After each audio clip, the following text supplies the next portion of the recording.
Pivənin faydaları haqqında yəqin ki, çox eşitmisiniz. Onun tərkibində böyük miqdarda B qrupu vitaminləri, askorbin turşusu, mineral maddələr, limon turşusu, həmçinin insan orqanizmi üçün vacib sayılan nikotin və fol turşusu var.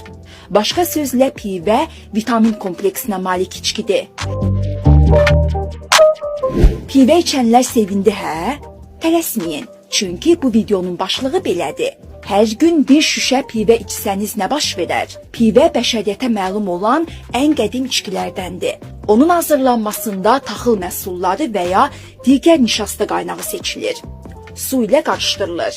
Fermentasiya prosesində bura pivə mayası və maya otu, beynəlmiləl adı ilə xmel vurulur. Məhz maya otu onun məxsusi dada malik olmasının səbəbidir. Hazırda pivə populyarlığına görə dünya üzrə içki siyahısında 3-cüdür. Təbii ki, ilk 2 yerin sahibi su və çaydır. Kofe belə siyahıda pivədən sonra gəlir. Amma unutmayın ki, pivə alkoqol deyil, mifi yalandır. Bu içkinin tərkibində alkoqol mövcuddur. Bəs pivənin orqanizm üçün zərərləri varmı? Pivə və artıq çəki. Bəli, pivə sevərləri tanımaq üçün onların gözə çarpan pivə qarnına baxmaq kifayətdir.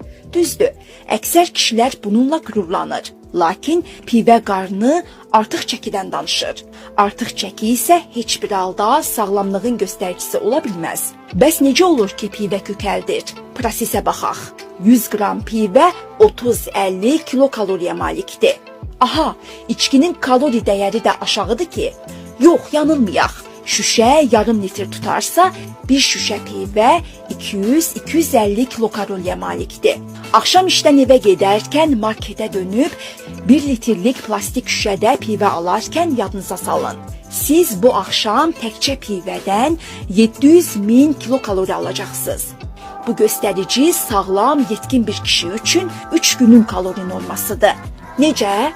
Pivənin maye balansını qorumaq üçün deyil, sadəcə istirahət üçün içirsiniz? Tamam olsun. Onunla da razıyam ki, qırmızı şərabın kalori dəyəri pivəyə nisbətən daha yüksəkdir. Amma gəlin razılaşaq. Şərab pivə kimi içilmir. Pivə iştahı artırır. Pivənin böyründə nəyə atışdırırsınız? Turşu xiyar, yoxsa dəniz kələmi? Ah, bağışlayın. Razıyam, bizim qidalanma vərdişlərimiz ümumdünya göstəricilərindən fərqlənə bilir. Məsələn, qızarmış noxud, çipslər, qızarmış toyuq, saçaqlı pendir, pizza, bir sözlə fast-foodlar. İndi bir də bu atışdırmalıqların malik olduğu kalorini təsəvvür edin. Pivənin kalori dəyərini də yada salın. Bu kaloriləri toplayın. Hə, qarın hissəsindəki bu ağırlığın və köklüyün səbəbi məlum oldu. Mədə-bağırsaq traktatı xəstəliklərinə rəvac verir. Pivə zərərsiz içkidir, bu danılmazdır. Lakin söhbət sağlam orqanizmdən gedəndə. Xroniki mədə-bağırsaq xəstəlikləri olanlarda pivə əks effekt yaradır. Pivənin mənfi təsir etdiyinə dair ilkin əlamətlər bunlardır. A. Mədədə yanma. B. Qarın boşluğunda sancılar. C. Dispepsiya simptomları. Bundan əlavə müntəzəm olaraq içilən pivə qaraciyərində evini yıxır. Alkoqol qaynaqlı hepatitin və sirrozun pivə vərdişindən qaynaqlandığı müxtəlif elmi araşdırmalar nəticəsində məlum olub. Kişilərdə cinsi zəiflik yaradır. Maya otu bitkisi fitoestrogenlərlə zəngindir. Bu maddə qadın cinsi hormonları ilə oxşardır. Həddən artıq pivə qəbulu kişi orqanizminin qadın hormonları ilə yüklənməsinə səbəb olur. Belə ki, kişilərdə süd vəzi böyüməyə başlayır, qarın bölgəsində eynən qadınlardakı kimi piyələnmə gedir. Bundan əlavə, bayaq da dedim, pivə qaraciyərə düşməndir. Bu içki sayəsində zəifləyən qaraciyər qanı estrogenlərdən təmizləyə bilmir. Beləcə, qanda estrogenlərin, yəni qadın cinsi hormonunun miqdarı artır. Nəticədə kişidə cinsi zəiflik yaranır. Ürək-damar xəstəlikləri riskini yüksəldir. Pivə qarnı ifadəsindən sonra gəlib çıxdıq pivə ürəyinə. Pivə damarlarda qan axınını sürətləndirir. Yox, bu bildiyimiz faydalı axım qabiliyyəti deyil. Bu zaman sürət get-gedə yüksəlir, arteriyalarda təzyiq artır.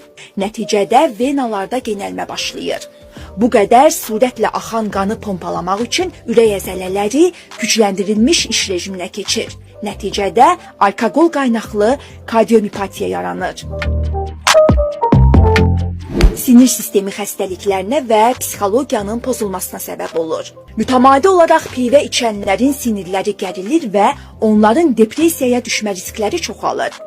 Əgər insanda depressiya artıq mövcuddursa, pivə onu dərinləşdirir. Pivə sevgisi ilə bağlı bəzi nüanslar da var. Hər hansı dərman preparatını pivə ilə qəbul etmək olmaz.